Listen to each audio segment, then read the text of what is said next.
hoy en el podcast Hablemos con la ONU. Estamos recuperando la memoria histórica de Honduras como país de refugio en este Día Mundial de los Refugiados, conversando precisamente sobre cuáles han sido los aprendizajes de Honduras como país de refugio, cuáles son los desafíos actuales del refugio, de la migración en tránsito por el país, así como también haciendo memoria de los 40 años de la Declaración de Cartagena en cuanto a su proceso de aplicación y sus desafíos también hacia el futuro.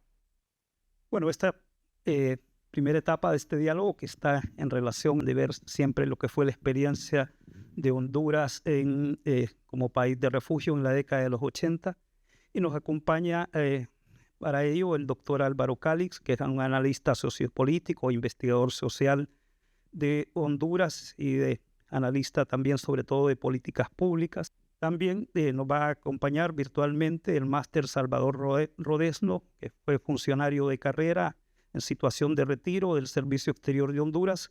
Asimismo nos acompaña la máster Herminia Palacios, ingeniera agrónoma, con maestría en Economía y la Sociología del Trabajo, y actualmente funge como coordinadora nacional del programa MELIT de ONU Mujeres. Y asimismo nos acompaña el maestro René Poc, director de la Cinemateca de la Universidad Nacional Autónoma de Honduras.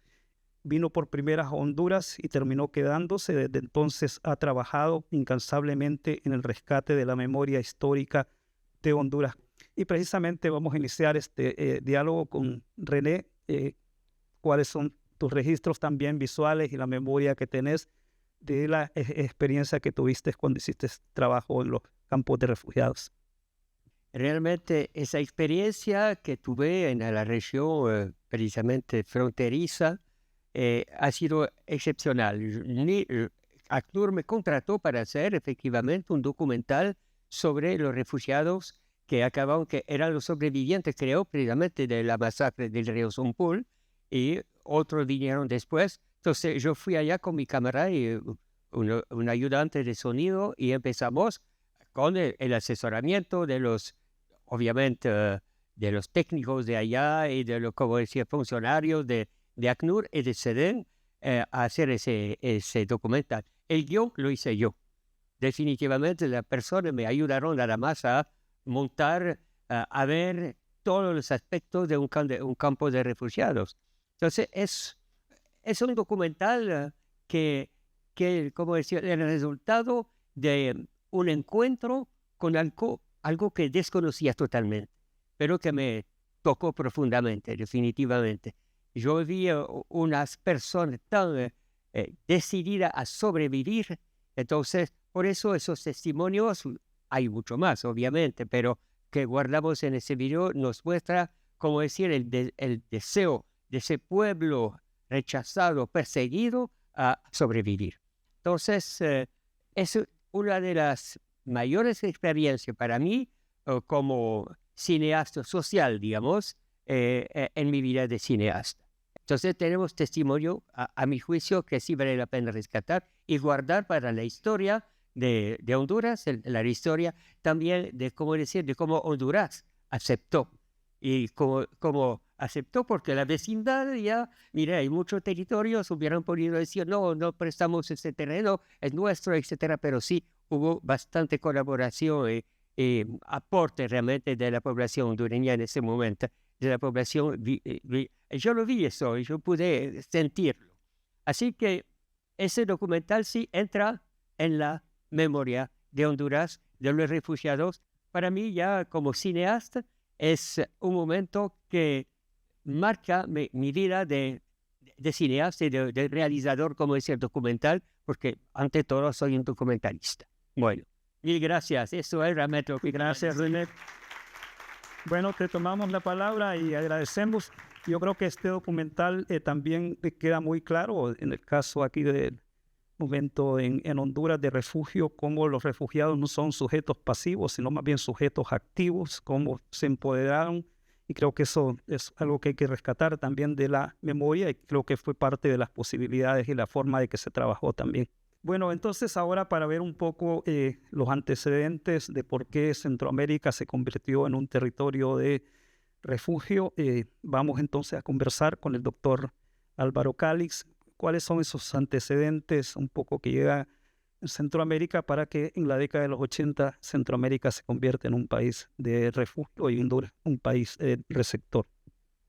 Sí, bueno, desde las ciencias sociales siempre tratamos de preguntarnos, aparte de la atención de una emergencia, como es el caso del refugio, qué está pasando en las causas fuertes o estructurales de los países que llevan a eso, ¿no? Y uno ve que Centroamérica, desde su etapa independiente por lo menos, ha tenido tres grandes violencias estructurales, ¿no? Una, la violencia de los caudillos, las guerras intestinas que dominaron el siglo XIX y primera parte del siglo XX. Esa sucumbió después, ¿no? Por diferentes razones. Y entró la violencia ya por producto de conflictos internos de orden ideológico en varios países de la región, ¿no? Eso también se superó con todo esto que pasó con los refugiados y todas las secuelas en América Central. Pero hoy tenemos, dado que no atendemos las causas de estos problemas, otro tipo de violencia estructural, que es la violencia ligada a la penetración del crimen organizado en territorios sin ley, en territorios donde el Estado no tiene una penetración adecuada, y esta violencia está afectando tanto urbano como rural. Entonces, eso estructuralmente. Luego, el antecedente, de aparte de los propios 80 y 70, es que América Central tuvo una oportunidad a finales de la Segunda Guerra Mundial, cuando perdieron apoyo, perdieron cierta relevancia las dictaduras oligárquicas que estaban con Ubico, con Martínez, con Carías y tal. Todas ellas salieron de una otra manera, no así la de Nicaragua. Pero por diferentes razones, ya ligadas al tema de Guerra Fría, intereses comerciales, económicos, internacionales, esto fue clausurado, ¿no? El golpe de Honduras 63, el golpe en Guatemala el 54, los aplastamientos a movilizaciones sociales en El Salvador en diferentes momentos. Entonces se fueron gestando condiciones de inequidad, de presión social, de opresión, que fueron estallando, ¿no? Esto llevó a estos conflictos que llevarán en los años 70 al triunfo, en el caso de Nicaragua, frente a la dinastía somocista, y que genera un efecto dominó, impulsa de alguna manera también el avivamiento del conflicto en El Salvador, y de alguna también aviva también un conflicto que ha sido muy intermitente, pero el más sangriento en Centroamérica, que es el guatemalteco, con casi 200.000 personas fallecidas, digamos, dentro de cierto registro. Entonces, esto lleva a entender que este momento de los 80 tiene esta larga cola, ¿no? Pues bien, ¿y cuáles serían las características, digamos, de ahí los 80 ya para que se haya producido la situación de refugio?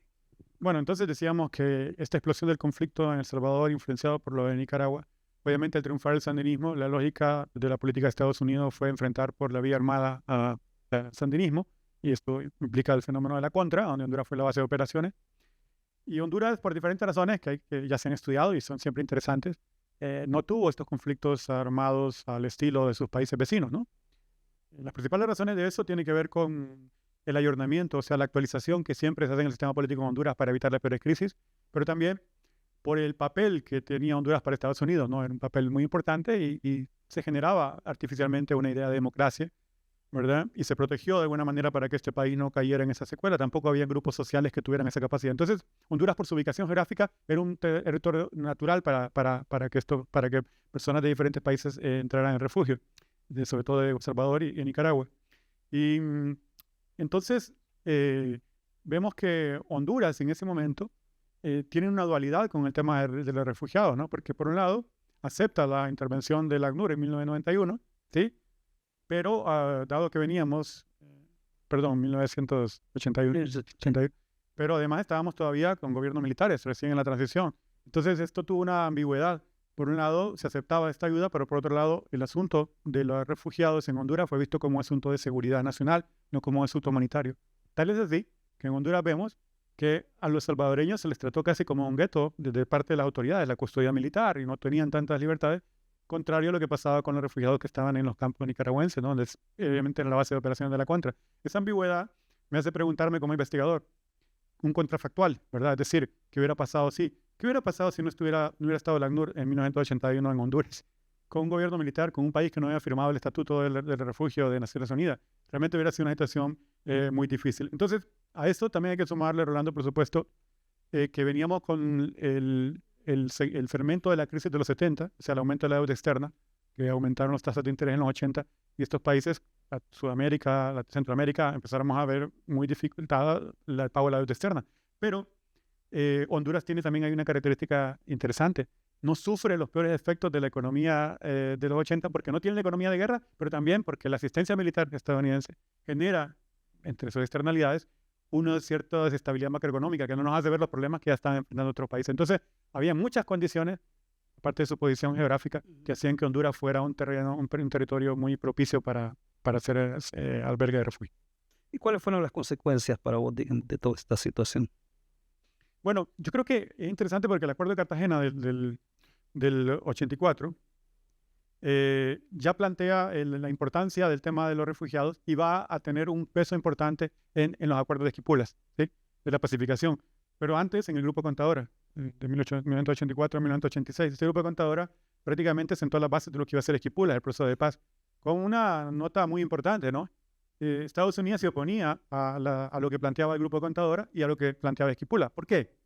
Porque estos dos espacios planteaban que debía haber una pacificación y reconocer a todos los gobiernos, incluyendo el de Nicaragua. Era algo que Estados Unidos no aceptaba. Tampoco aceptaba de que en Esquipulas se planteara el cese a grupos irregulares, ¿no? Como la Contra, por ejemplo, o cualquier otro grupo. Entonces, esta salida pacificadora a Centroamérica fue contracorriente, ¿no? Es decir, no tenía con el aval de la principal potencia que nos influía. Afortunadamente, pocos años después de Esquipulas se va dando la caída del muro y tal, y eso va también relajando, suavizando las posiciones norteamericanas que permiten que entremos en una fase de pacificación. Obviamente los refugiados regresan a sus países y tal. Sin embargo, desde el análisis que se hace en Centroamérica, vemos que esta fin de la guerra no fue realmente pacificadora. Eso sería un poco. Muy bien. Agradecemos entonces a Álvaro por su participación en este conversatorio. Y bueno, entonces ahora vamos a entrar un poco a ver, a analizar cuál fue la respuesta del Estado de Honduras y la cooperación internacional en 80. Tomando en cuenta, creo que es importante como referente histórico, especialmente con los refugiados salvadoreños, que casi 10 años atrás se había producido una guerra entre Honduras y El Salvador en 1969. Y es algo muy interesante porque sobre todo es en las fronteras entre Honduras y El Salvador donde se ubican los campos de refugiados, pero realmente se esperaba que iba a haber una respuesta negativa de parte de la población hondureña, pero más bien hubo una acogida. Yo creo que ese es un elemento también importante a rescatar en esta memoria. Y para ver cuál fue la respuesta del Estado de Honduras y de la cooperación internacional, de la ACNUR, y también un poco para ver cuál fue también el estilo y la forma de vida en los campamentos de refugiados. Entonces, en este momento vamos a ver la participación del magíster Salvador Rodesno, que vamos a tener un video. Bueno, sí, muchas gracias. Gracias por la invitación. Yo diría que la principal preocupación que Honduras tenía en los años 80 era la situación de seguridad y la responsabilidad que acarreaba el tener campamentos de refugiados salvadoreños, nicaragüenses y guatemaltecos en nuestro territorio. Y esa preocupación por la seguridad y por esa responsabilidad que acarreaba fueron los temas que Honduras elevó en las reuniones cumbres de Centroamérica. Por ejemplo, la reunión Esquipulas II, en el 6 de agosto de 1987, adoptó una resolución en la que se le pedía a los gobiernos centroamericanos hacer todas las diligencias posibles para promover el bienestar y en cierta forma el retorno de los refugiados a sus lugares de origen.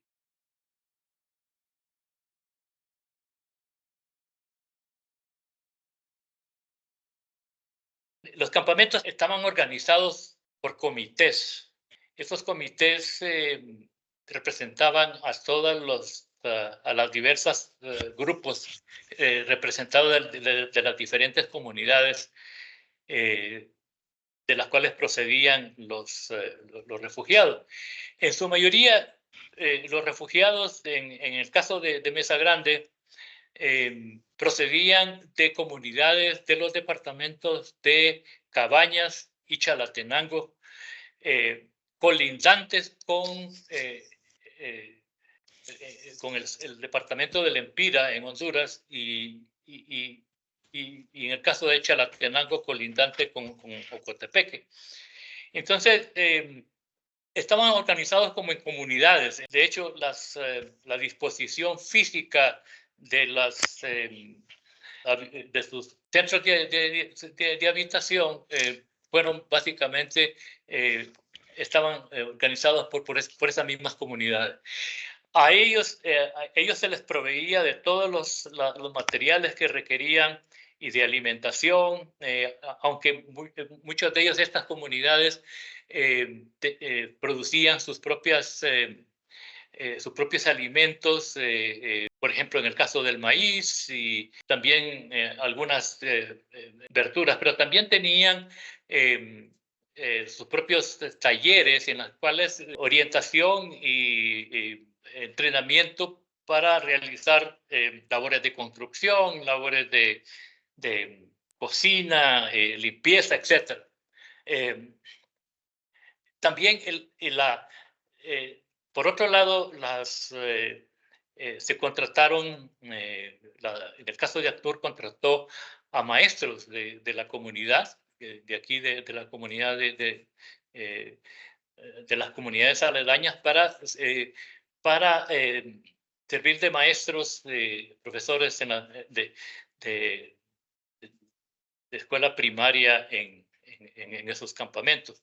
Un aspecto interesante es que la presencia de los campamentos en los lugares donde fueron ubicados generó empleo en las comunidades.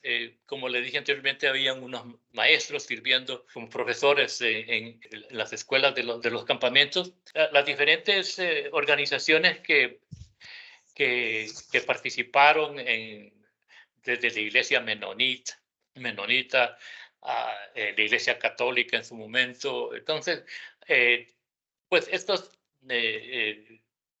proveyeron a los refugiados de los servicios que requerían. También, pues, a nivel de comercio, también comerciantes pues también elevaron sus ventas con la presencia de los refugiados. Bien, entonces agradecemos al embajador Rodesno. Entonces también vamos a preguntarle a la máster Herminia Palacios, sobre todo que ya tuvo la posibilidad de trabajar en organismos internacionales en ese momento, los refugiados, ¿cuál considera que fue la respuesta y sobre todo el papel muy importante que jugó el ACNUR en la década de los 80 en los campos de refugiados? Bueno, en primer lugar, buenas noches a todos y a todas. Agradezco, de hecho, la invitación del ACNUR, haberme dado la oportunidad de compartir mis memorias sobre esta etapa de mi vida. Estaba muy joven, de hecho. Me tocó coordinar un programa de refugiados dentro de Catholic Relief Services, y quiero plantear mi visión. Yo no tenía la visión completa en ese momento y quiero dejarlo con esas limitantes, porque yo tengo escrito lo que yo he investigado alrededor, durante y posterior, pero lo que yo veía en ese momento fueron esfuerzos. De hecho, como lo dijo ya el señor Calix, el gobierno respondía a una política de la región, una política de seguridad. Es decir, los refugiados salvadoreños, a diferencia de los refugiados nicaragüenses, tanto en El Paraíso como en La Mosquitia, no eran resguardados militarmente como lo fueron los refugiados salvadoreños. para mí fue una etapa personalmente, una etapa que me constituye como ser humano, como el ser humano que hoy soy, como la mujer que hoy soy.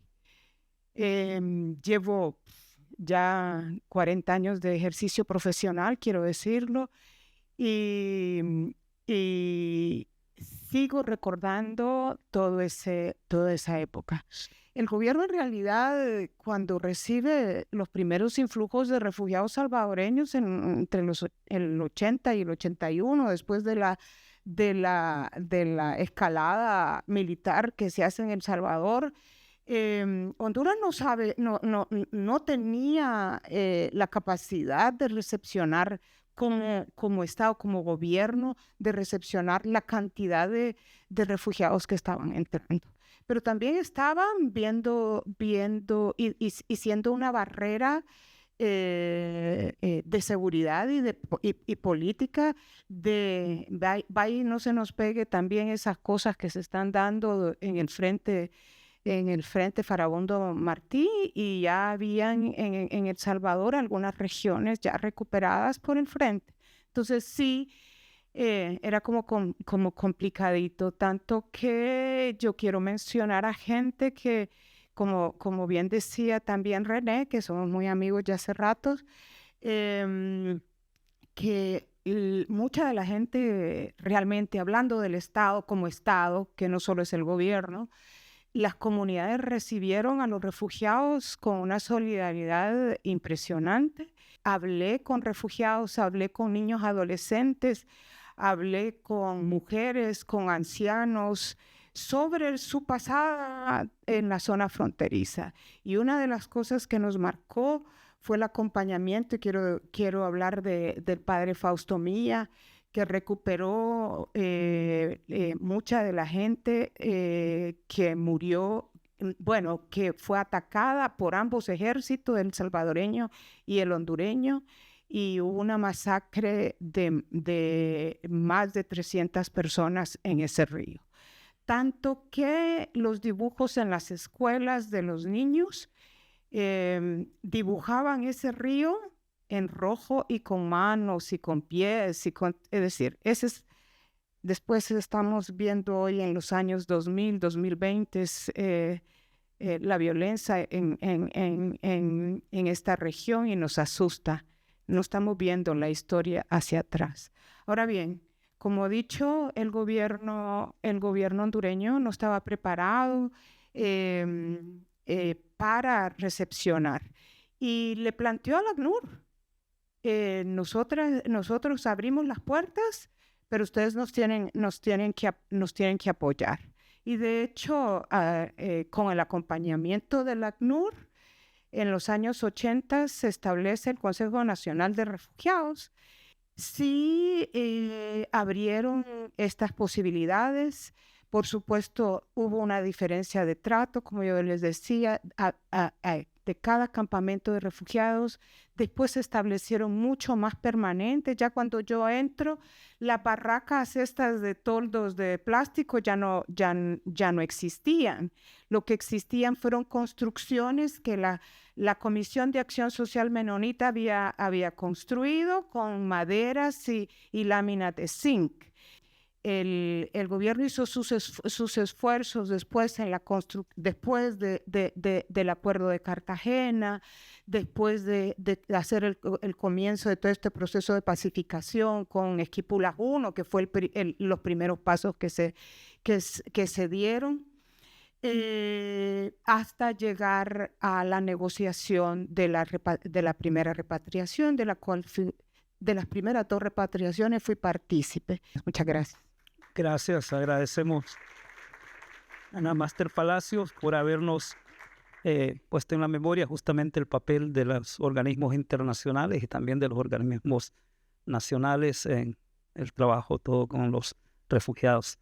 Bueno, ahora entonces, para conocer un poco también de lo que fue un poco más en los procesos de repatriación y sobre todo las lecciones aprendidas de todo este proceso, vamos a tener nuevamente la participación del embajador Salvador Rodesno.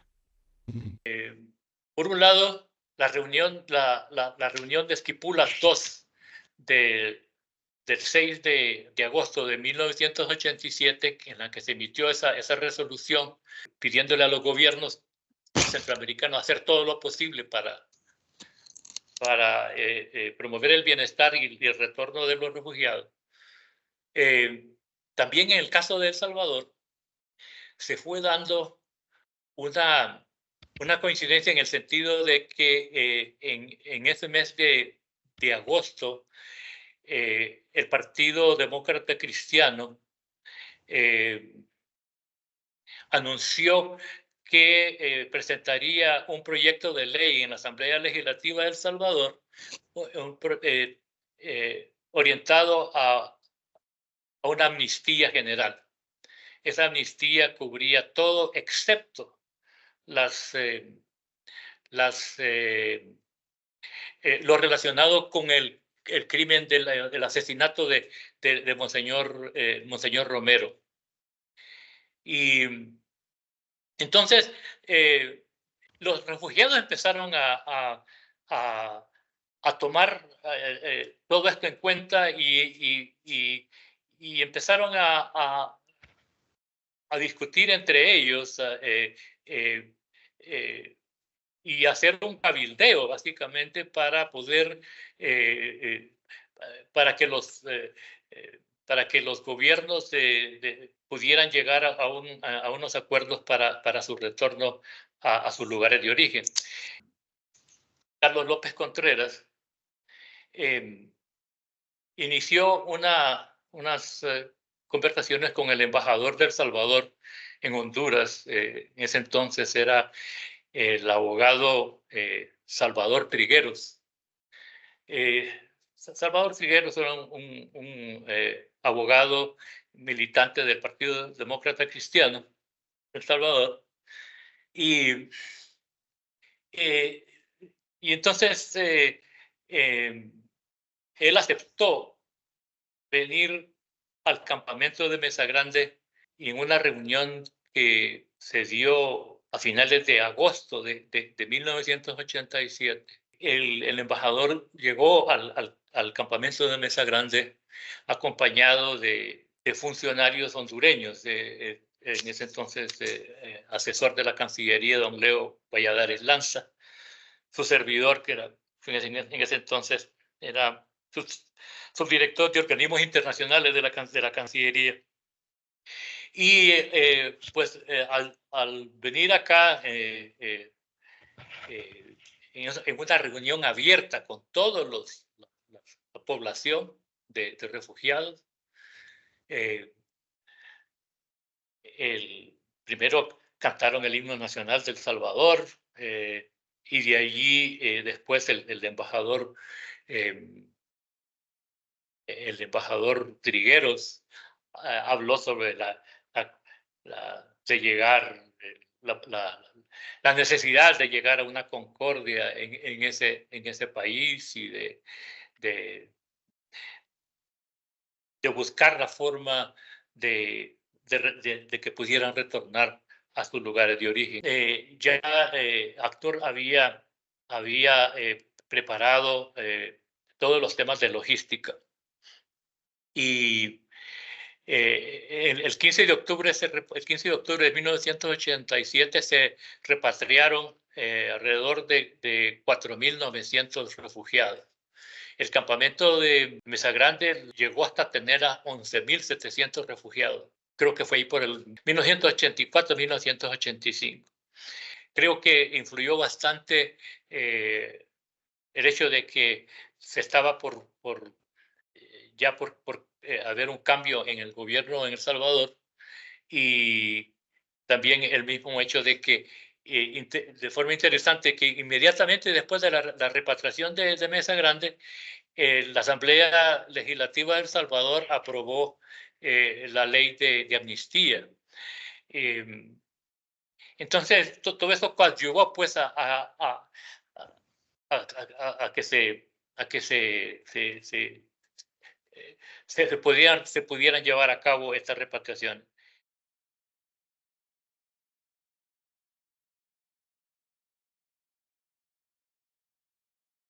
Una situación única que presentaba el el contorno, el contorno político de la Guerra Fría.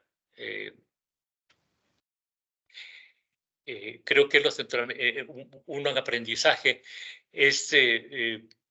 fue de establecer